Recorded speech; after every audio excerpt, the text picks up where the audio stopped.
Dear students, welcome to online video classes. Today we are going to study history and civics, and the chapter which we are going to study in civics is the executive.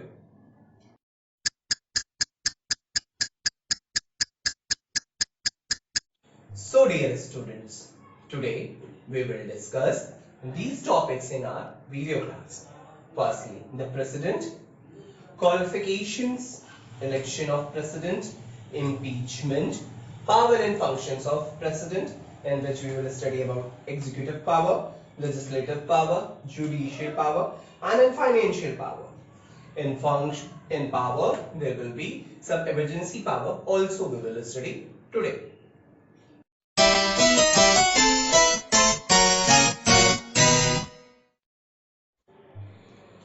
When we will study about the Union Executive, we have to study firstly about the President. The President of India is the ceremonial head of India and the Commander-in-Chief of Indian Armed Forces. She is elected for a fixed terms of 5 years and can also be re-elected. The President acts on the advice of the Prime Minister. The current President of India is Mr. Ramnath Kovind from the year July 2017 to present. He is the 14th President of India.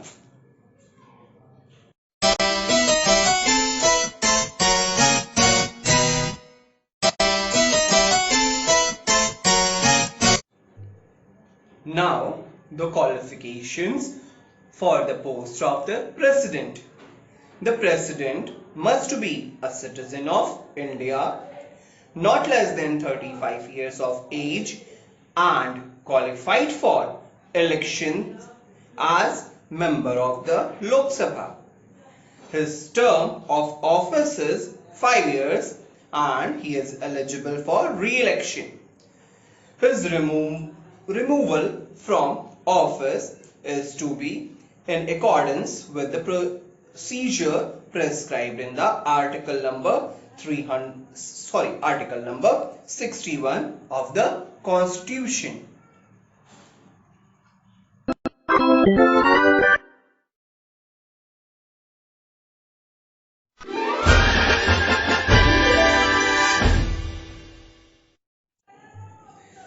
Election of President of India. The President of India is elected indirectly by an electoral college following the system of proportional representation, utilizing a single transferable vote system and secret ballots. MPs and MLAs vote based on party and uniformity values. Electoral college's composition is like that legislative assemblies of state, councils of state, members of parliament, like this they used to elect the president through the electoral college or indirect election. The president can resign from office before the end of his term by addressing his letter of resignation to the Vice President of India. The Vice President then informs the Speaker of Lok Sabha.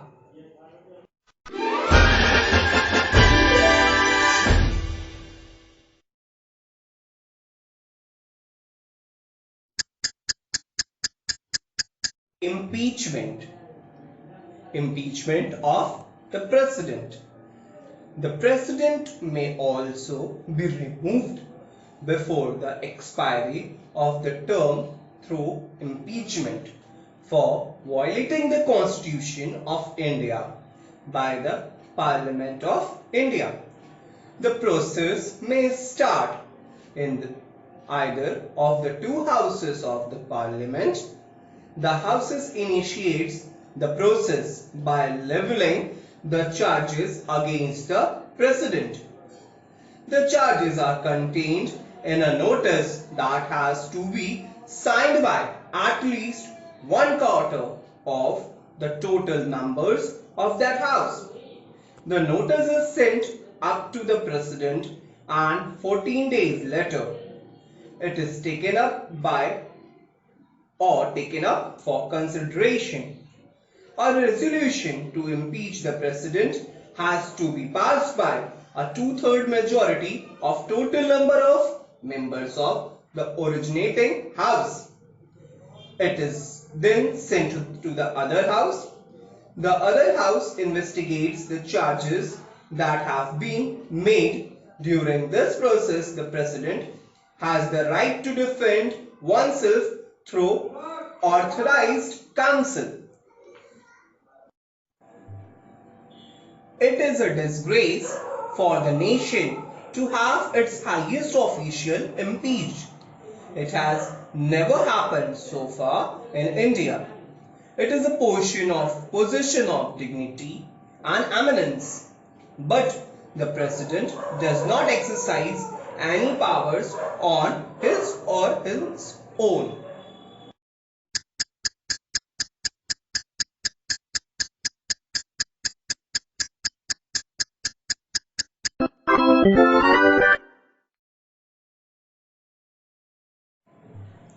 Power and functions of President. In India, the power of the Union government are treated as the power of the President because these powers are used in his name in pursuance of the constitutional situation under Article 53, which reads, "The executive powers of Union shall be vested in the President shall be exercised by him directly or through the officers subordinate to him in accordance with the Constitution." Under the draft, the President occupies the same position as the King under the English Constitution. He is the head of the state but not of the executive. He represents the nation but does not rule the nation. He is the symbol of the nation. His place in the administration is that of ceremonial device on a seal by which the nation's decisions are made known. These lines were said by Dr. Bhimrao Ambedkar, chairperson of the drafting committee of the Constituent Assembly of India.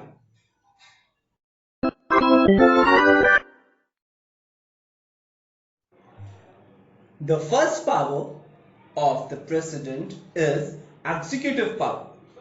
Per Article 53, the executive power of the country is vested in the president and is exercised by the president either directly or through officers subordinate to him in accordance with the Constitution. Union Cabinet with Prime Minister as its head should aid and advise the president in performing his functions. He makes all important appointments like those of the Prime Minister, members of the councils of ministers, governors of various states, ambassadors to the foreign countries, chief justice and judges of the Supreme and High Court, and is the supreme commander of the defense force with the power to declare war and make peace.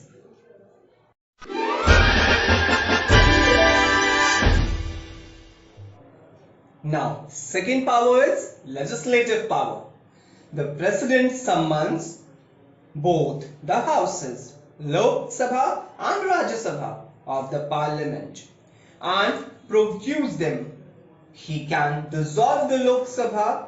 The president inaugurates the parliament by addressing it after the general elections and also at the beginning of the first session every year per Article 87(1).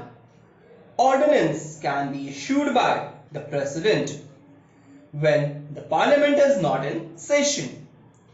As mentioned in our previous chapter, the President can nominate a few members to the Rajya Sabha and the Lok Sabha also.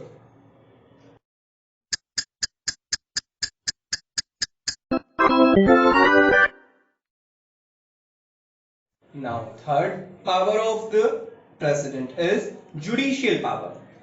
Judicial powers and the functions of the President are: he appoints Chief Justice and the judges, Supreme Court, High Courts.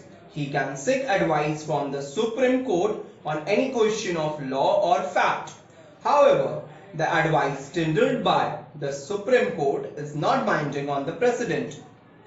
He/she has the power to grant pardon and to reduce or postpone a death sentence on an appeal for mercy. He/she can also change a death sentence into life imprisonment.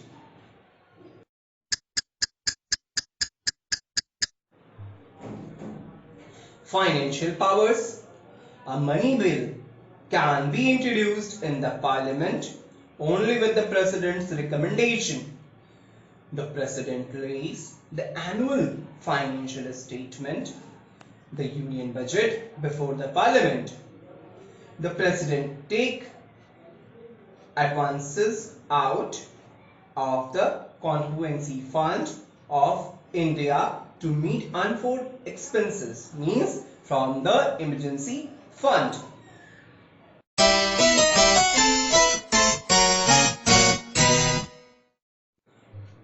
Emergency powers of the President. Keeping in the mind the needs of national security, the President is armed with certain extraordinary powers also. The emergency powers of President are as follows: national emergency powers, state emergency powers, and financial emergency power. We will start with national emergency power. National emergency. Under Article 352 of Indian Constitution, the President can declare such an emergency only on the basis of a written request by the Cabinet of Ministers headed by the Prime Minister. Such a proclaim must be approved by the Parliament with an at least 2/3 majority with 1 month. This declaration of emergency have been approved by the Parliament within a month, means whatever national emergency decision President is going to take, he or she has to pass a majority bill from the Parliament.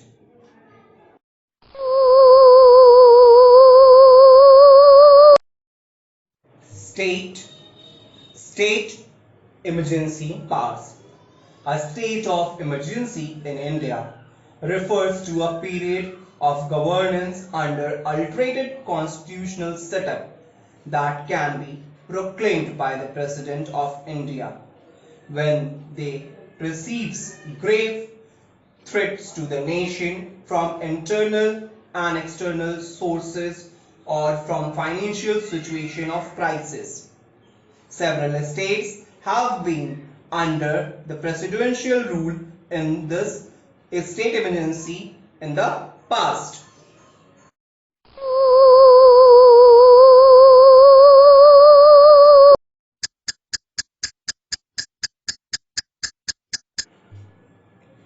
Financial emergency powers. Under Article 360 of the Constitution, the President can proclaim a financial emergency when the financial stability or credit of the nation or any part of its territory is threatened. Such an emergency must be approved by the Parliament within 2 months by simple majority. It has never been declared in India.